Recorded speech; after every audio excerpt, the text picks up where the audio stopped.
comenzamos una serie de predicaciones que se llaman La vida abundante, decisiones importantes para vivirla. Desde este domingo y durante los siguientes meses, este pastor y el grupo de predicadores de Agua Viva estaremos compartiendo de esto. Miren, es una verdad que todos los cristianos pues hablamos, profesamos, declaramos, proclamamos la vida abundante. ¿Por qué? Pues porque el Señor Jesús así lo dijo. En San Juan 10:10 el Señor dijo: yo he venido para que tengan vida y para que la tengan en abundancia. ¿Y quién no quiere una vida en abundancia?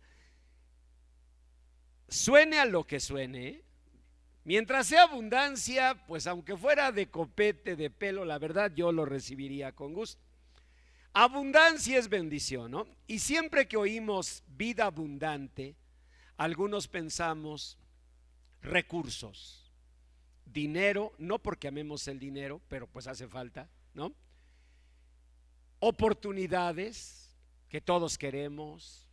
También pensamos en años de vida, salud, familia.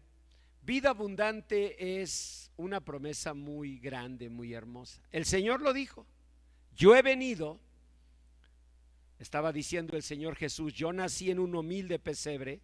Estaba diciendo el Señor Jesús: yo morí en una cruz para que ustedes tengan vida y tengan vida en abundancia. Yo resucité, está diciendo el Señor, para que tengan vida en abundancia. Así que la vida en abundancia pues debería ser una vivencia de cada uno de nosotros, porque para eso vino el Señor, para darnos vida y vida en abundancia. No obstante, pues no se vive siempre. Esa es la verdad. Es triste, pero esa es la realidad. Muchas personas vamos por la vida sobreviviendo, vamos por la vida adaptándonos a circunstancias adversas, como diría Freud, arrastrando la cobija, ¿verdad? No sé cómo se diga en alemán, en austriaco, pero él lo habría dicho. Hay gente que vive arrastrando la cobija. Recuerdo al poeta Roque Dalton: hay veces en que nadie recuerda que existimos, que la vida se encoge y nos aprieta, y que es difícil despertar cada mañana la sangre en nuestras venas. Son días de conservar el esqueleto rodeados hacia adentro, días de llorar a oscuras sobre de estos mismos huesos, días de usar la propia piel como mortaja y decirle a la vida: no estamos, vuelve otro día. Hay veces en que nadie recuerda que existimos. Y yo no sé si han vivido un momento así, pero debe ser muy triste. Recuerdo a Miguel Hernández, poeta español de Orihuela, España, cuando decía: umbrío por la pena, casi bruno, porque la pena tizna cuando estalla. Donde yo no me hallo, no se halla hombre más apenado que ninguno. Pena con pena y pena desayuno. Pena es mi paz y pena es mi batalla. Perro que no me deja ni se calla, siempre a su dueño fiel, pero importuno. Cardos, penas me oponen su corona.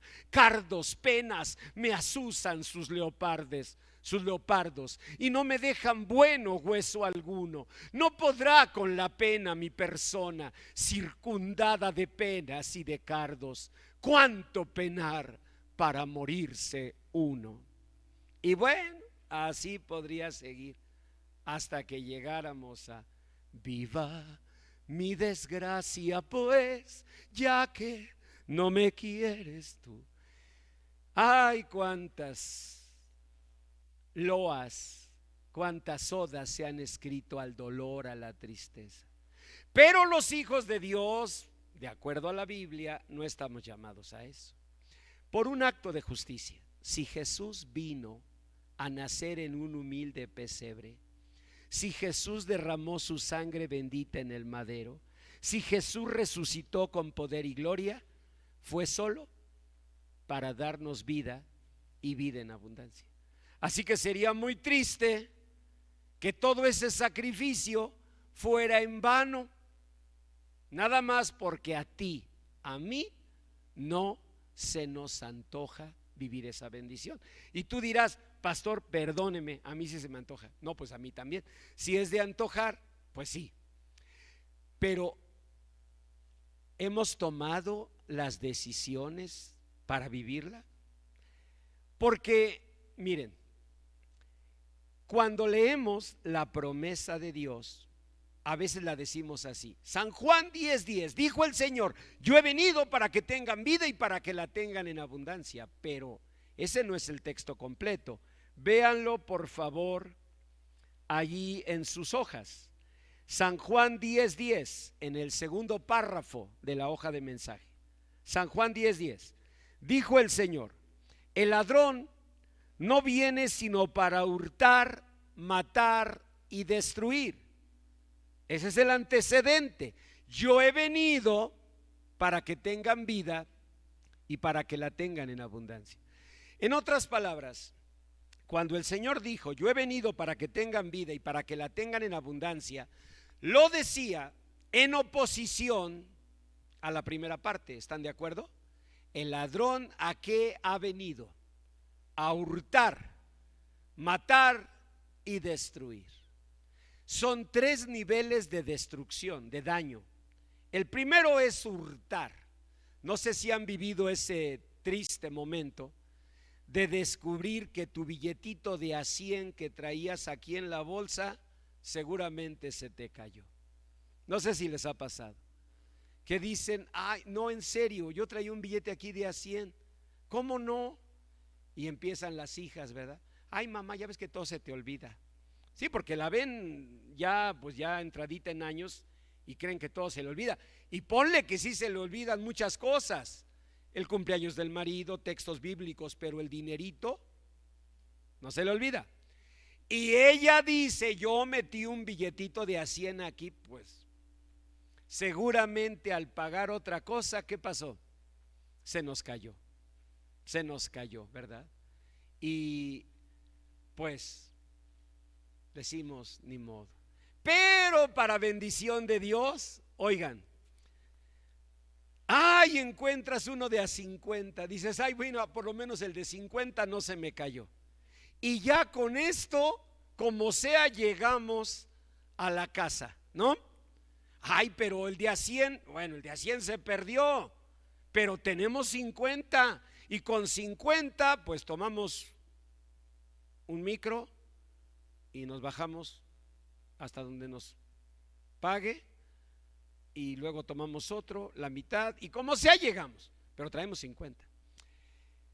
Cuando la vida, los problemas, las malas personas o aún demonios nos roban el billetito de a 100, bendito sea Dios que nos quede el de a 50.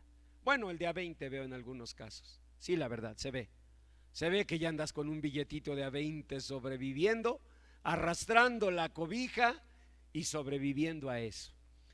Pero eso es cuando hurta. El ladrón viene a hurtar. ¿Qué significa en la vida espiritual? Que mermó tu esperanza.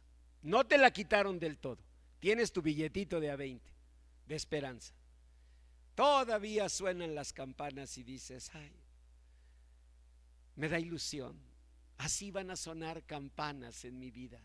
Yo sé que voy a ser feliz. Te queda uno de a 20, poquito, pero te queda. Te queda un poquito de esperanza, de fe, de paz. Eso es cuando hurta el ladrón.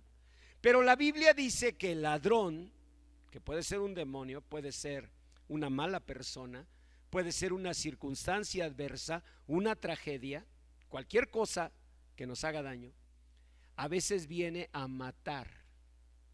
¿Cuál es la diferencia?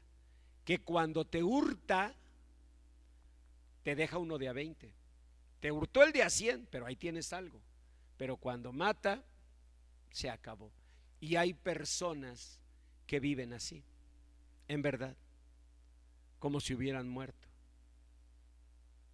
sobreviviendo, si es que eso se llama sobrevivir, manteniendo la rutina, dejando el tiempo pasar. ¿Por qué? Pues porque murieron, en verdad murieron sus esperanzas. Ya no son capaces de creer, ya no son capaces de esperar, ya no son capaces de soñar.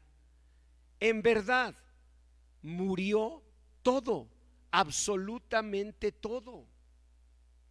Debe ser una condición terrible, ¿no creen? Quedar así. Hubo un poeta, a mí me gusta mucho la literatura, y hubo un poeta que se llamó François Villon, poeta francés. ¿Saben cómo le llamaban? El poeta muerto. Era impresionante la condición en que naufragaba, en que sobrevivía, si es que se puede decir así.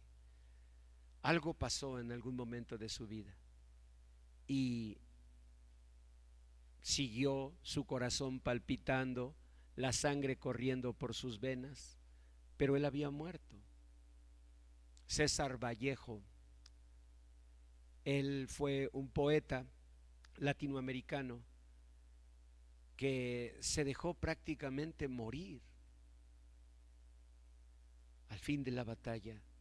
Muerto el combatiente, vino a él un hombre y le dijo: no mueras, te amo tanto. Pero el cadáver ahí siguió muriendo. Se acercaron muchos hombres de la tierra con un duelo común: quédate, hermano. Pero el cadáver ahí siguió muriendo. Esa es su historia. El cadáver ahí siguió muriendo. Yo espero que no sea la condición de ninguno de nosotros, ¿verdad?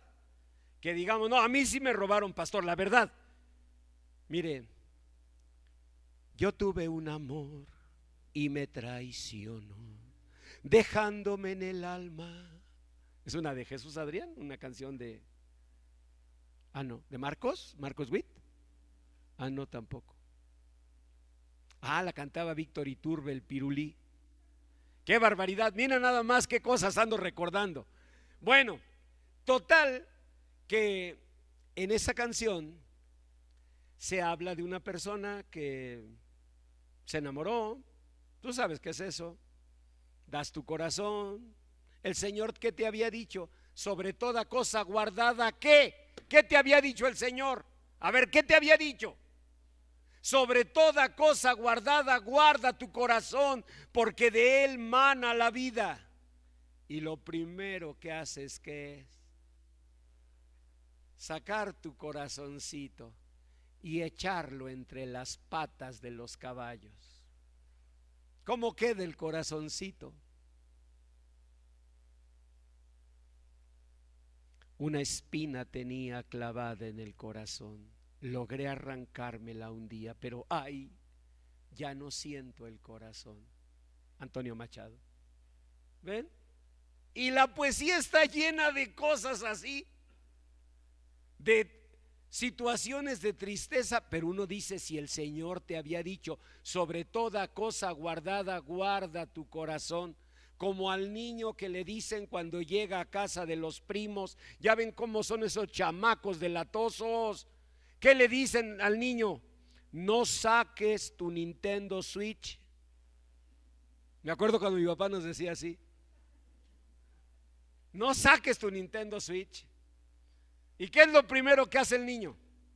Sacarlo. ¿Y qué le pasa al pobre Nintendo Switch? Ahí quedó la pantalla estrellada, ¿no? ¿Qué le decimos nosotros? ¿Qué te dije? ¿Han oído cómo hacemos la voz así? ¿Qué te dije? Bueno, pues ahora escucha del Señor: ¿qué te dije?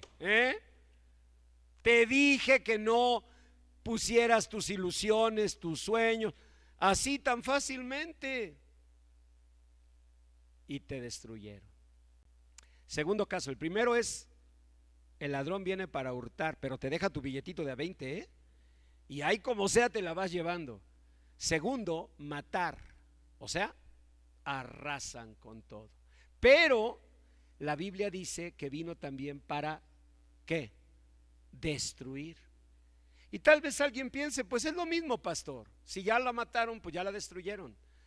No, yo no creo que Dios use palabras reiterativas en la Biblia o redundantes, no creo. El lenguaje de la Biblia es preciso.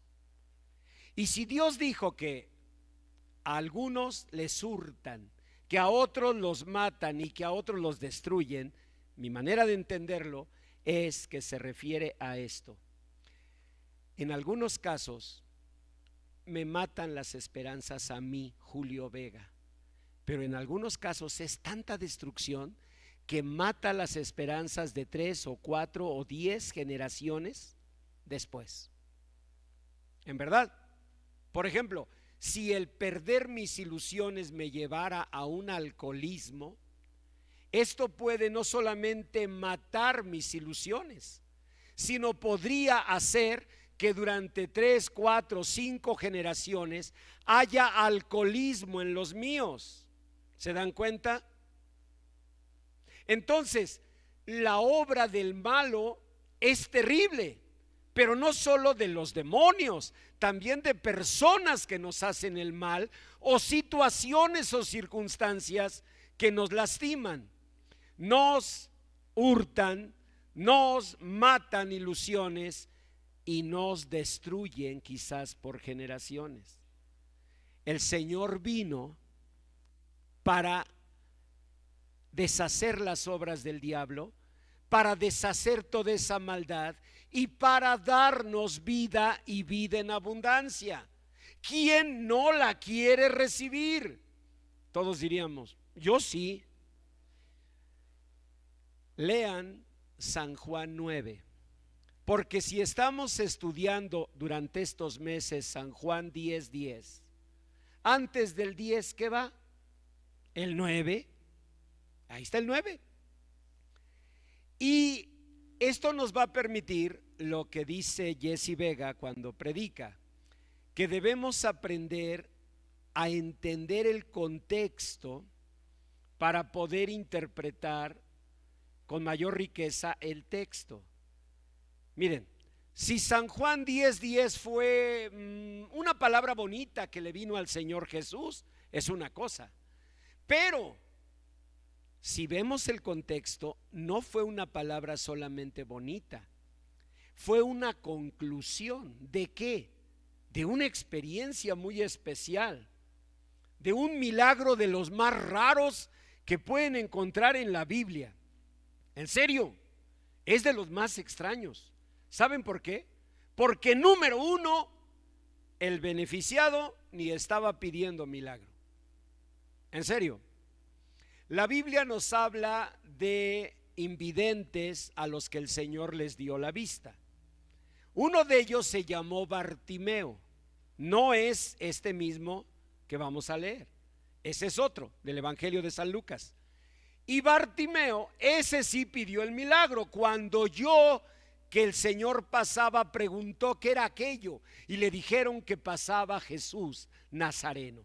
Entonces dio voces diciendo: Jesús, hijo de David, ten misericordia de mí. Él sí pidió un milagro.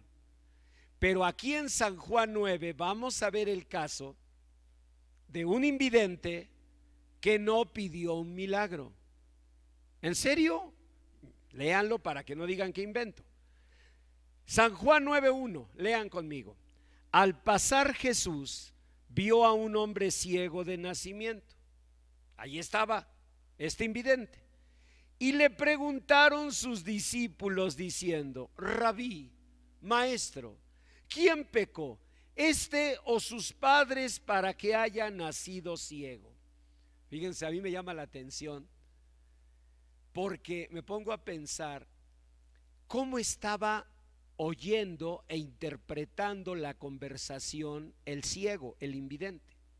Ustedes saben que las personas invidentes desarrollan una capacidad enorme, por ejemplo, en el aspecto auditivo o en su inteligencia. Dios compensa Y cuando se pierde un sentido, Dios en la naturaleza compensa. Por ejemplo, una persona puede desarrollar una gran capacidad de inteligencia intuitiva, emocional, racional y otros sentidos como escuchar.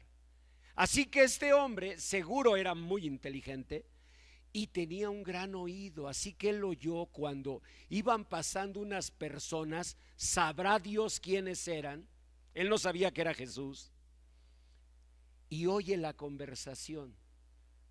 Un señor ahí, apóstol de Cristo, le dice al Señor Jesús, Rabí, maestro, ¿quién pecó, este o sus padres, para que haya nacido ciego?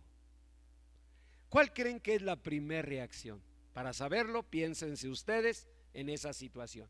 Imagínense que están en una fila en el aeropuerto, ahora que hay tantos vuelos cancelados, o en la fila de las tortillas, no importa, pero están en una fila y de pronto ven a dos señoras que están por ahí cerca y empiezan a decir, oye, ¿quién pecaría, esta o sus padres, para que haya nacido así? Y te están mirando a ti. ¿Cómo lo recibirías? Imagínense que me tocara. ¿Quién pecaría, este o sus padres, para que haya nacido sin copete? Para empezar, aclararía, nací con copete. Que se me haya caído, compañeros de dolor, es otra cosa, ¿sí o no? Bueno, pero además yo pensaría, ¿qué le importa? ¿O no? Y además, ¿quién es para estarme juzgando? Que nací así, así que, así como, ¿o no es cierto? ¿Quién estaba juzgando a ese hombre? Y eso es lo peor, a veces nos juzgan los que tienen más cola. Eso es lo peor. Por eso nunca debes permitir que seas juzgado, porque todavía te aseguraran que el que te está juzgando o la que te está juzgando tiene una probidad, ¿verdad? Es proba, es una persona moralmente firme. Bueno, pues a lo mejor te quedas callado, porque también, ¿cierto? Hay que reconocer cuando uno se equivoca. Pero cuando después te vas enterando que estaba peor esta que te juzgaba, en serio, si se tratara de medir santidad, tú eras más santa, y con todo y como eres, que la otra. Así en este caso. Porque ¿quiénes eran los apóstoles antes de conocer a Cristo? Empecemos por Pedro. Era un cobarde, no negó a Jesús. O sea, él tenía problemas de cobardía, pero profundos. ¿Quién era Mateo? Un hombre que vivía en corrupción, en avaricia, despojando a los demás de sus bienes. Era publicano. ¿Quién era Juan? Jacobo. ¿Saben cómo les llamó Jesús? Los hijos del trueno. Así les llamó. ¿Por qué?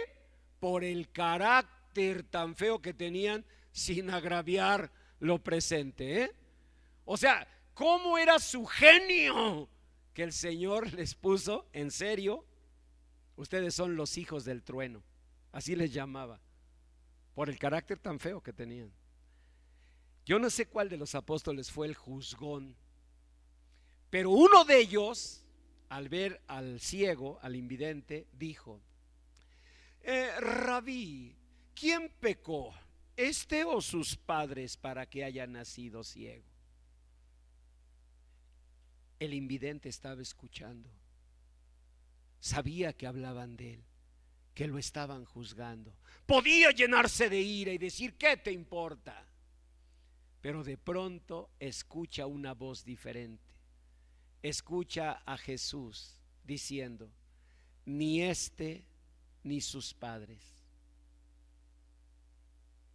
este nació así para que las obras de Dios se manifiesten en él. Y número uno, dice, gracias Señor porque tú no me juzgaste. Pero número dos, se queda pensando, ¿en verdad? ¿Todavía podrían manifestarse las obras de Dios en mí? Agustín de Hipona mejor conocido como San Agustín, cuando conoció al Señor tenía poco más de 30 años. Escribió un poema que dice: amor maravilloso, a mí llegaste tarde.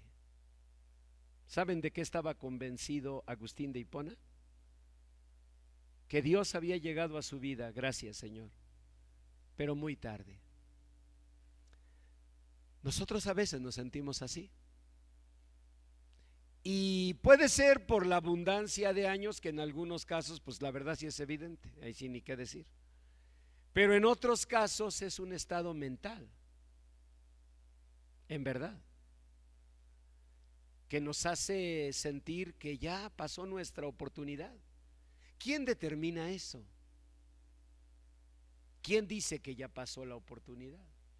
¿Quién dice que ya aquel negocio que soñabas cuando eras jovencito, que aquel cargo importante en una empresa que soñabas cuando eras jovencita, eso ya no va a estar? ¿Quién determina eso? La verdad, mucho lo determina nuestra manera de pensar. Hace unos días, allá en Oslo, Noruega, no es cierto, en Tijuana, Baja California, es que el friazo que hace ahí, yo sentía en serio que estaba en tierras nórdicas. No, pero un friazo. Lo único que no había salmón ni bacalao, nada más xoloscuincles. Pero estaba ahí en Tijuana con mi hija platicando y me dice: papá, era una conversación de un tema ahí, y me dice: ¿tú crees que podrías pasar de este punto a este punto todavía? Mi respuesta inmediata fue: no, yo creo que ya no. Entonces mi hija abre los ojos y me dice: ¿dónde está el hombre que predica y enseña en sus conferencias lo contrario? Y hasta ese momento me di cuenta. ¿Se dan cuenta de lo que estoy diciendo? Uno puede, si yo te pregunto, ¿crees que Dios puede darte esa vida abundante? ¿Crees que el Señor podría darte esa felicidad que anhelas? ¿Crees que el Señor puede prosperar tu negocio? La respuesta de todos es sí.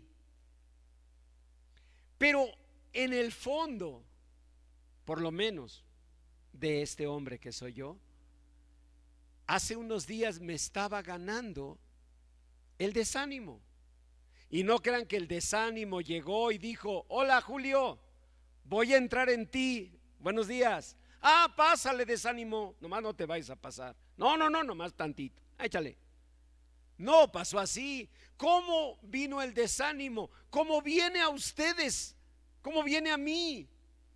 Es un momentito en que, pues no sé, como que dices: ¿sabes?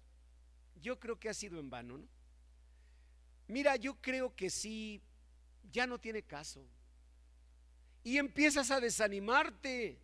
¿Cuándo te das cuenta? Cuando ya estás en el suelo. Yo también. Cuando decimos: ya me dio el bajón. ¿Han oído eso? El bajón, pues ya estás tirado. Ahí es cuando dices: ya me dio el bajón. No, el bajón te empezó a dar, me empezó a dar cuando entraron esos pensamientos. Yo no sé en qué momento fue. Bueno, sí sé.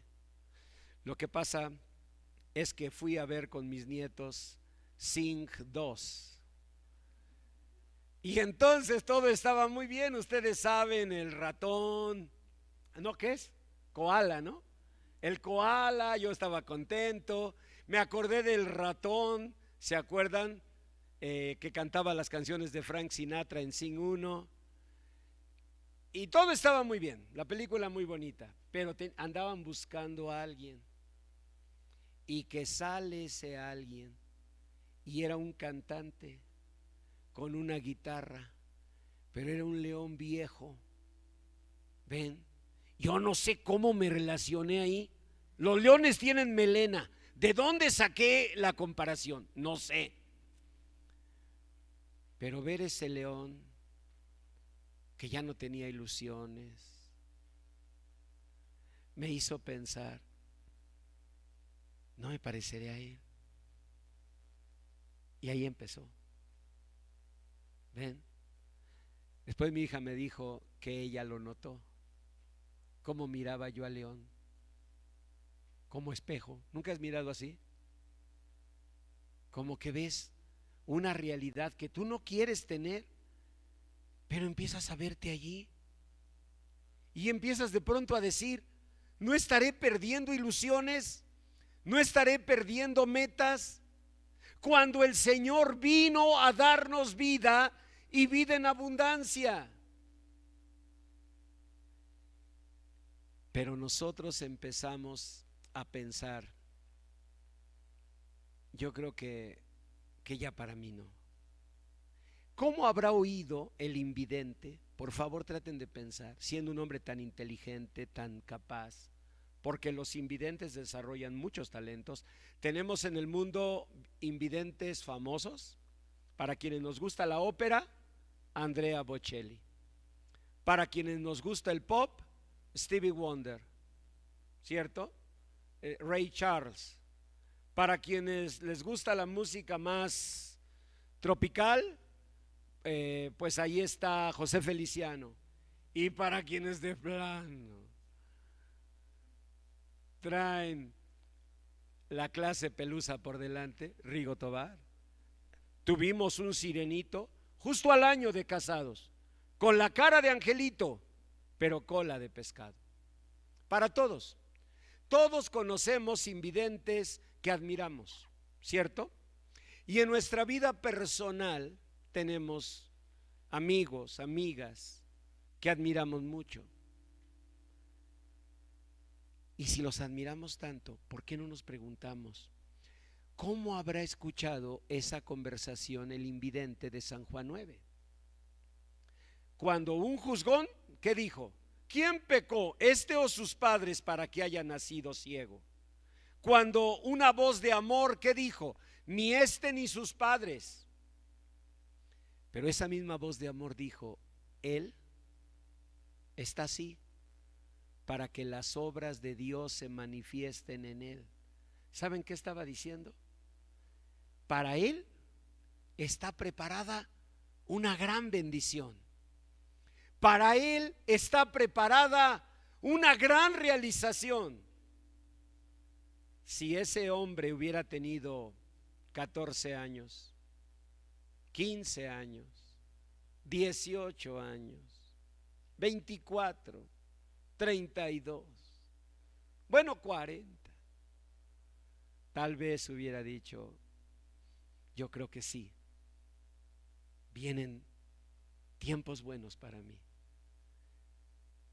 Pero después de los 40, cuando ya no te ocupas tanto de ponerle vida a tus años, sino quitarle años a tu vida, dijo el poeta, entonces ya empezamos con problemas y ya empezamos.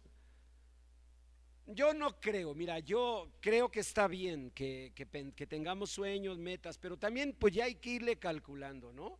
Ya pues ya para empezar ni tiempo tienes, o sea, ya para el ratito que te falta, pues ya para qué.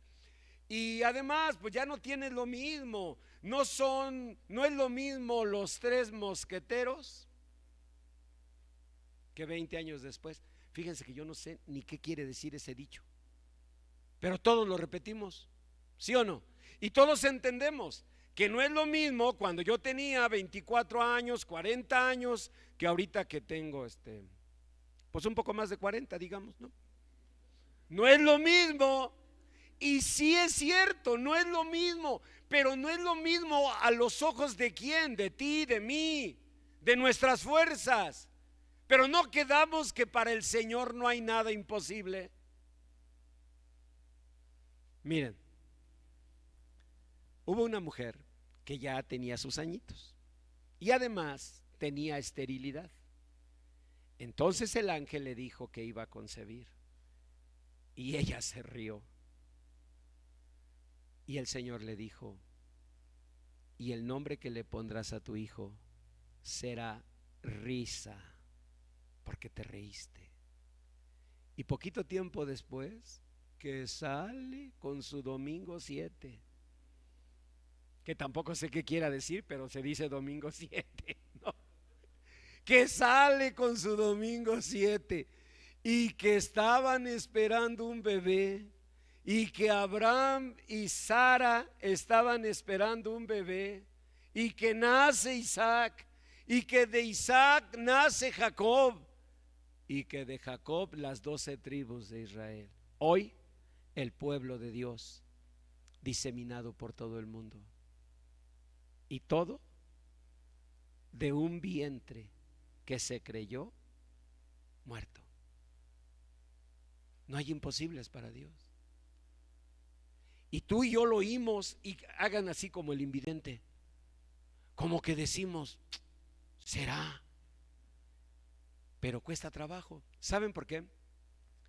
Porque si recuerdan, este milagro es de los extraños, porque nadie pidió un milagro. O sea, el invidente nunca pidió nada. Esa es la primera razón. Y tal vez tú y yo ya no pedimos nada. Nos hemos conformado. Morbosa y dolorosamente nos hemos conformado. Nos hicimos ostras. Nos adaptamos a la mediocridad. Nos conformamos. Ya nos quedamos ahí. ¿Saben qué es lo peor? Que quedarse ahí no está tan malo. No, tiene una ventaja. ¿Cuál es la ventaja? La comodidad. Lo contrario, ¿qué sería? El esfuerzo, la lucha. ¿Quieren saberlo? A este hombre, al invidente de San Juan 9, le cambió la vida en un instante. Pero no crean que así bonito, como historia así romántica de que Dios entonces le dio bendiciones y abundancia. No, lo ha metido en un problema que ya no sabía si dar gracias o meter una queja. ¿En serio? Miren, él estaba muy tranquilo, él vivía muy bien, porque eso me enseñó mamá, eso y muchas cosas más.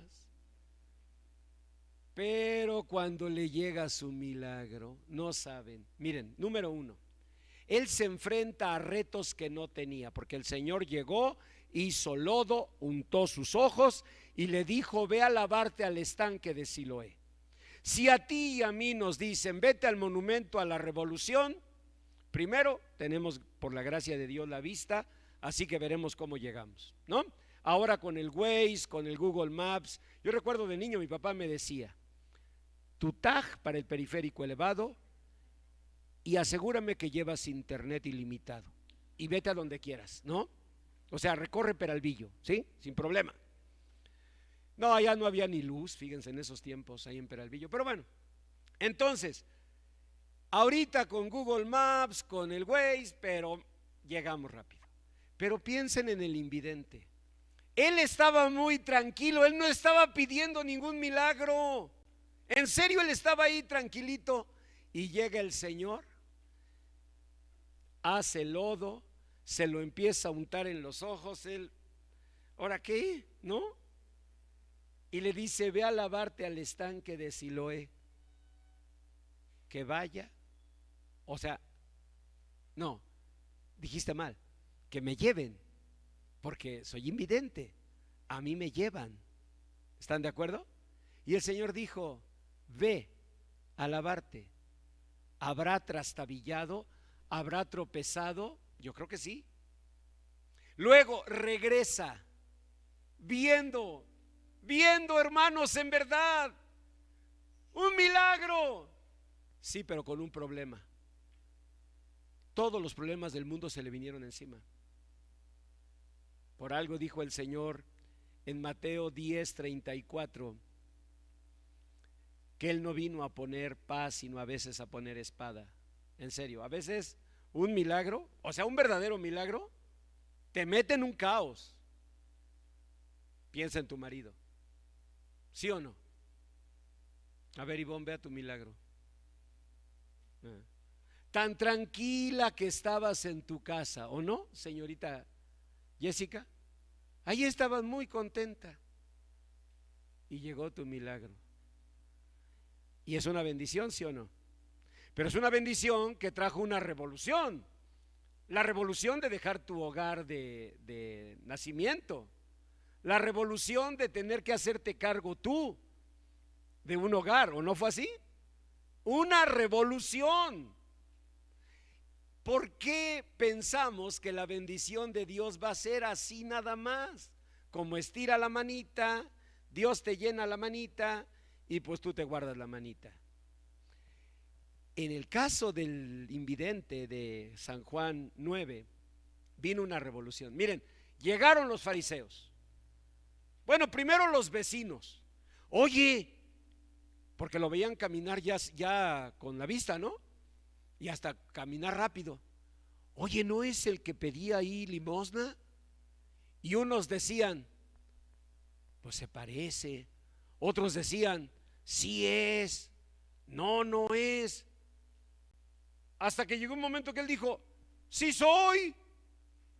Imagínense que yo voy entrando. Oye, ¿es el pastor? ¿O Kevin Costner? No. ¿Es el pastor? No, pues se parece. No, yo creo que sí es. O sea, yo sí soy. O sea, una crisis de identidad. Luego llegan los fariseos. ¿Quién te sanó? No sé, estaba un hombre, la verdad, pues yo no veía, no sé si saben que yo soy el invidente de San Juan 9, yo no lo vi, ¿no? Él me untó los ojos, me dijo que fuera a lavarme al estanque y yo regresé viendo.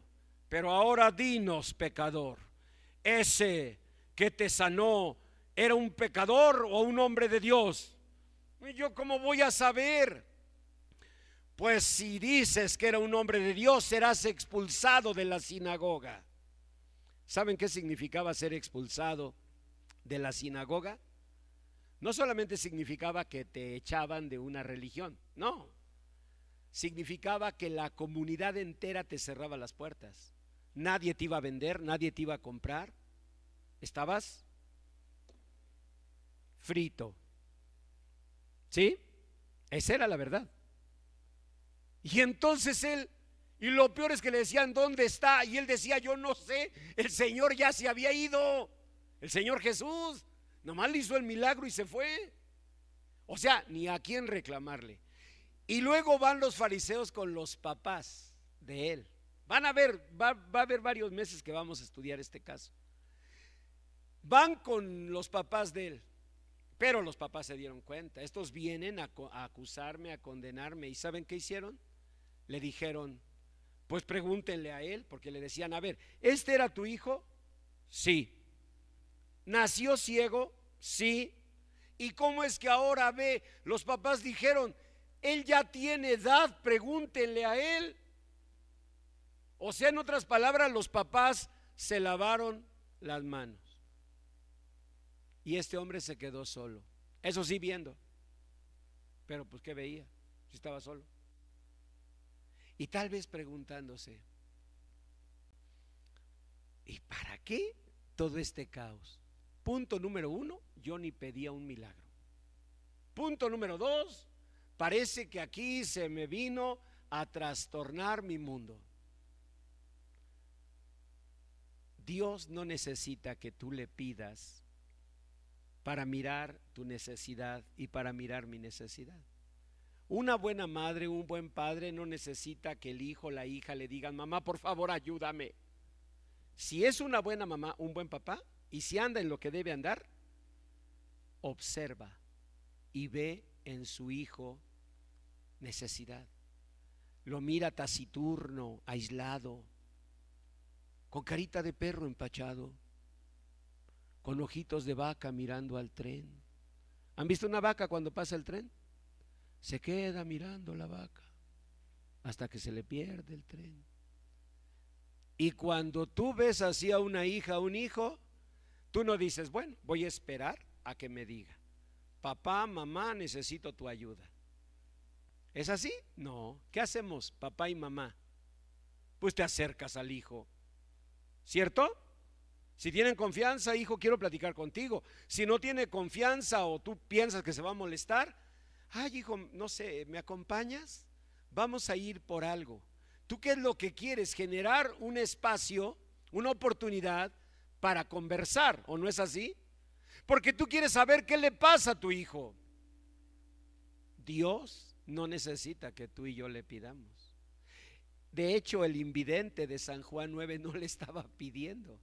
¿Por qué el Señor hizo el milagro entonces? ¿Por qué?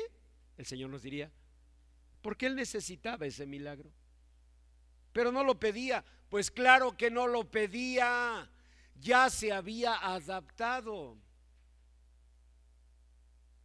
La pregunta debe ser, ¿qué estoy perdiendo al adaptarme?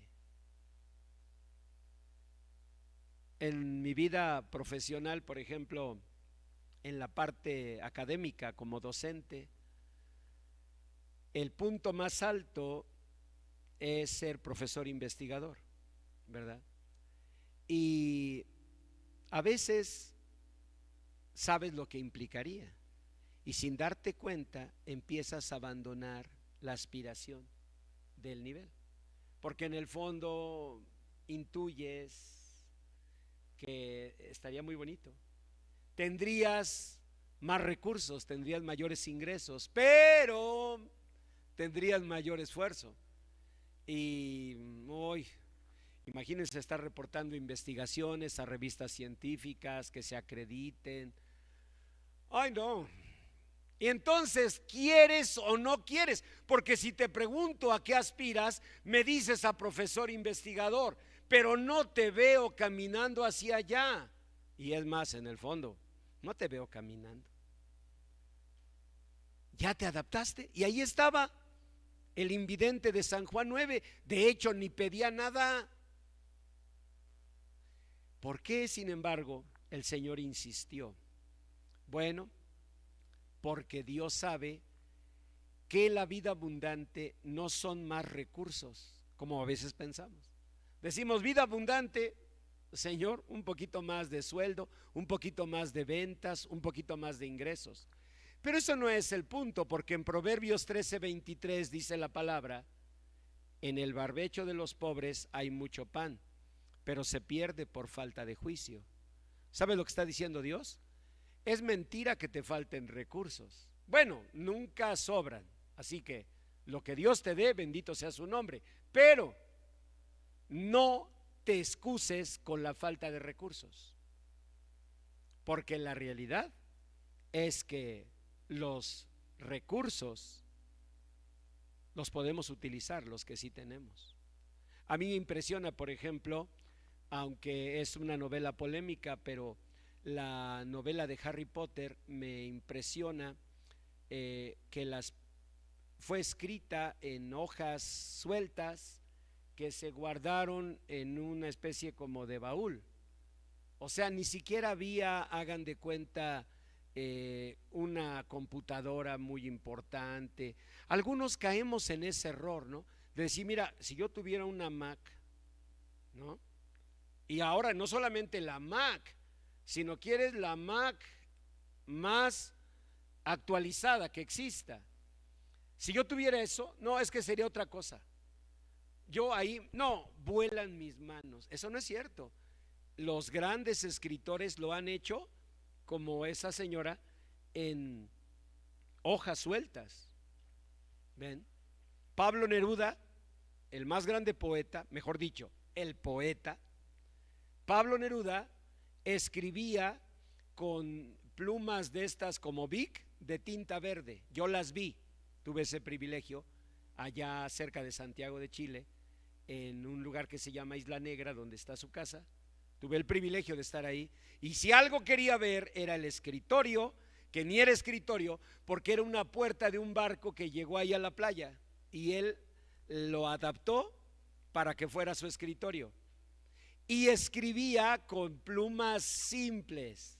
A veces decimos, no, dame una Mont Blanc y mira, el poeta se arranca. No es cierto, no es cierto. Bueno, y si un día la tienes, bendito sea Dios, pero si no la tienes, agárrate tu Bic, porque además Bic no sabe fallar. Así que te agarras tu pluma Bic y a trabajar. Esa es la verdad.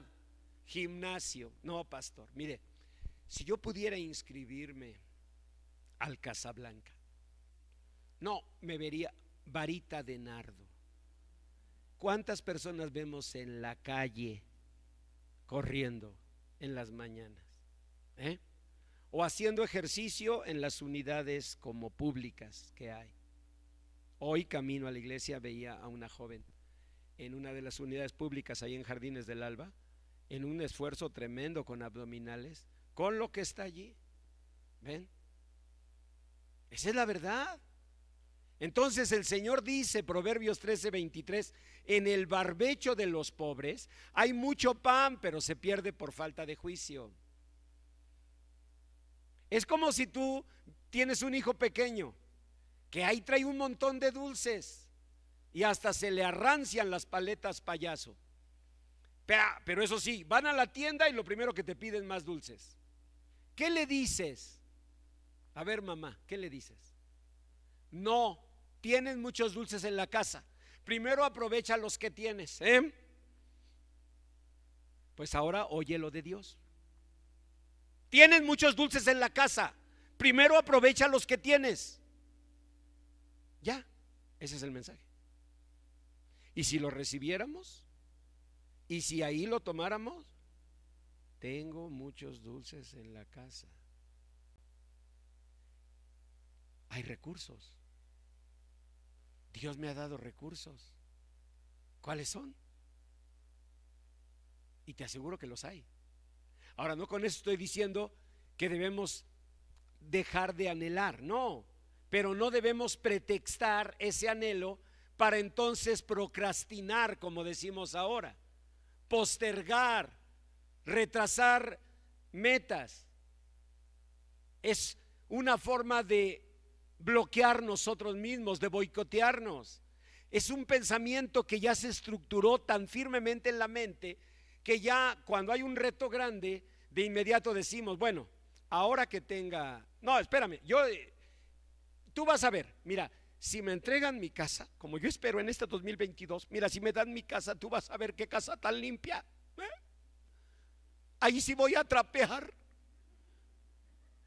No, si eres fiel en lo poco, Dios te pone en lo mucho. Eso dice su palabra. Porque Dios ve que valoras, trapeas tu pisito. Un día te da el de mármol o no sé cómo se llame, ¿no? ¿Ven? Como tú ves al niño que míralo y ya está aprovechando sus juguetitos. No, pues así hasta dan ganas de que tenga otros, ¿no creen? Mira, se come sus dulcecitos. No que ahí tienes que hacer un tiradero, duele, ¿o no? La bolsa ahí de dulces ya rancios. Y mira, y ahí te andaba duro y dale que le dieras más. Ese es el mensaje. Y algo importante, el Señor dijo muy claro que Él vino a veces a poner espada, no paz. Mateo 10:34. Él vino a poner espada. Así que a veces para bendecirnos el Señor en serio tiene que traer un caos, una revolución.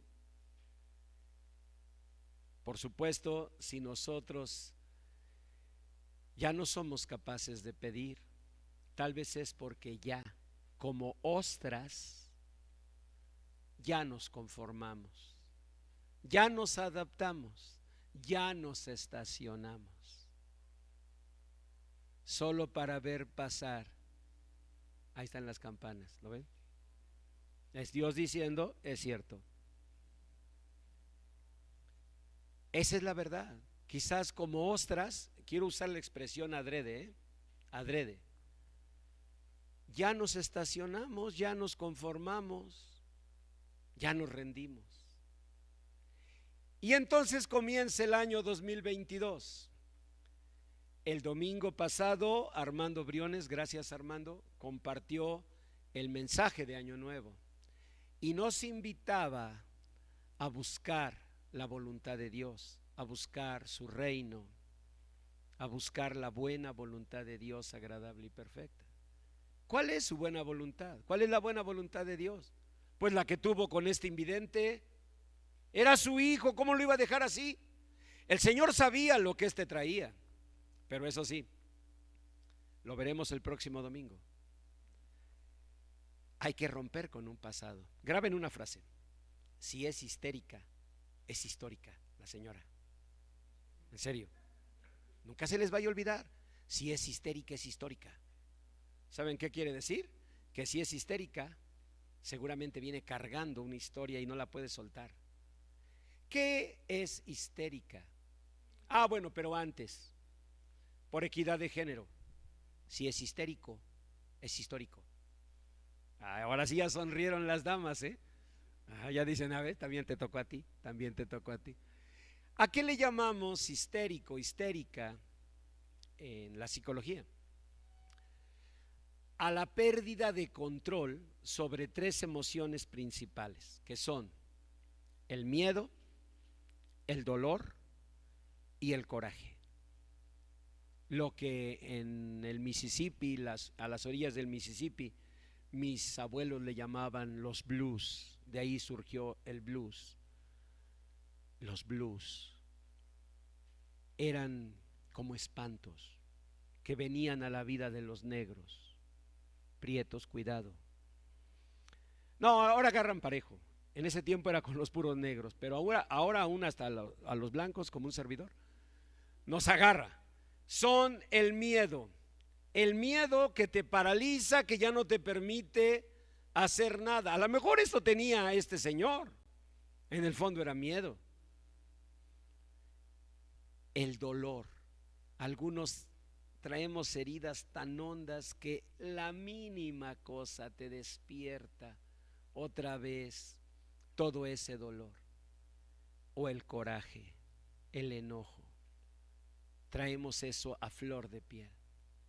Y cuando eso no está en control, cuando no está bajo tu gobierno, bajo el mando de la inteligencia, decimos que hay un estado histérico. Pero siempre, si es histérica, es histórica. Y si es histérico, es histórico. ¿Qué quiere decir eso? Que en el fondo trae una historia que no ha soltado. Yo no sé si es el caso de este hombre. ¿Ven? Yo no quiero llegar al cielo y que por ahí me salga Pastor Julio Vega. Sí, yo soy el invidente de San Juan 9. Y ya me cansé de que todo mundo, los apóstoles, que si fue mi mamá o mi papá o yo o quien pecó para que haya nacido así. Y tú con tus sermones, que a lo mejor yo tenía no sé qué cosa. O sea, no quiero problemas, pero se me hace que sí tenía algo. ¿Ven? Y no es por hablar mal de la gente, simplemente porque una vida como la de él, que nació invidente, ¿se imaginan cuántos sufrimientos? Joaquín Rodrigo, el compositor del concierto de Aranjuez, dum dum dum, turum pum pum pum pum pum pum pum pum. Joaquín Rodrigo perdió la vista a los 3 años. Bocelli, de quien también mencionamos, la fue perdiendo paulatinamente. Mencionamos también a Ray Charles, del blues, del jazz. Él luchó hasta como a los 10, 11 años, que perdió totalmente la vista. Pero de San Juan 9, nació sin esa bendición. ¿Se imaginan desde bebito cuánto tuvo que luchar por adaptarse, por soportar la falta de vista? ¿No creen que el alma se afecta si tú y yo con menos nos andamos ahogando? Imagínense una persona que ha vivido tantas situaciones difíciles. Pero lo malo es que esa persona, así como sufre, desarrolla una enorme capacidad de adaptación. Y a veces la verdadera cárcel no es la ceguera, sino la adaptación a eso. Y tal vez tu problema y mi problema no es lo que hemos vivido y sufrido y llorado, sino la adaptación que hemos hecho a eso. Ya nos acostumbramos y ya no pedimos. Venimos a la iglesia, decimos amén, cantamos, creemos en la gracia infinita de Dios, pero ya no pedimos. Si creyéramos en su gracia, si creyéramos en su amor, si creyéramos en su poder y gloria, volveríamos a decir: Hijo de David, ten misericordia de mí. Y eso es lo que tenemos que hacer hoy. Y lo vamos a estar viendo en cada domingo. El tema es la vida abundante, decisiones importantes para vivirla. ¿Qué decisiones debemos tomar? Hoy, por lo pronto, decir: es cierto, hace mucho que no pido. O más bien, a veces pido, pero siendo sincero, como creyendo que no. Me he llegado a convencer de que ya no hay para mí nada. Como el león de Sing 2. Si no la han visto, deben verla hoy, today. ¿Sí? Y cuando vean salir al león, recuerden al pastor. En serio, yo vi ese león y pensé: así me siento. Hasta en el ministerio llego a sentir por momentos como un pensamiento que viene: ya es hora de ir como cerrando documentos, como que de ir organizando, como dejando un legado, como cuando una persona está grande o tiene una enfermedad terminal y dice: voy a ir arreglando ya mis cosas, poniendo en orden documentos, no dejar problemas. Empiezas a pensar. Y no crean que es a mi edad, porque me ven y dicen: no, me falta. Puede ser en cualquier edad. Es un estado del alma con el que hay que romper. Para Dios no hay imposibles. Dios llega a tiempo. Y este mensaje llega a tiempo en tu vida, como llegó a ese hombre. Y el Señor le cambió todo, le generó un caos espantoso, pero ese hombre comenzó a vivir la vida abundante. Les invito a orar. Padre, gracias por tu palabra, gracias, Señor, porque tú hablas a nuestro corazón. Dile: Señor, yo recibo este mensaje de tu palabra, sé que estás hablando a mi corazón, y por eso, Señor, me arrepiento de mis pecados y te recibo como Señor y Salvador. Tu palabra dice que tú estás a la puerta llamando, que si alguno oye tu voz y abre la puerta, tú entrarás a él. Yo te pido, Señor, que entres a mí, que me despiertes, que sacudas a esta ostra en que me he convertido, a esta persona rendida, a esta persona conformada, a esta persona que, aunque quejándome de todo lo que no tengo, he dejado de anhelar tener, he dejado incluso de pedir, de esperar de ti, Señor. En el nombre de Jesús, despiértame, Señor, despiértame. Tu palabra, Señor, enseña que tú viniste a deshacer las obras del diablo, que el ladrón vino para hurtar, matar y destruir, y así ha sido en la vida de todos nosotros. Pero tú has venido para que tengamos vida y la tengamos en abundancia. Sacude a esta ostra, Señor, y permíteme volver a pedirte un milagro, y volver a esperar en ti, y volver a creer que para ti no hay imposibles. Te invito para que digas con tu corazón estas palabras: sendas Dios hará donde piensas que no hay. Dios obra en maneras que no podemos entender. Él me guiará, yo a su lado estaré. Amor y fuerzas me dará, un camino hará donde no lo hay. Por caminos en la soledad me guiará, y agua en el desierto encontraré. La tierra pasará, mas su palabra eterna es. Él hará algo nuevo hoy.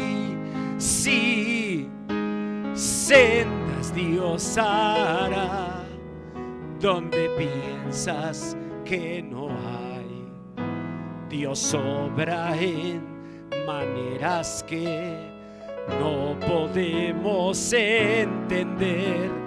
Él me guiará, yo a su lado estaré. Amor y fuerzas me dará, un camino hará donde no lo hay. Bendito sea, Señor.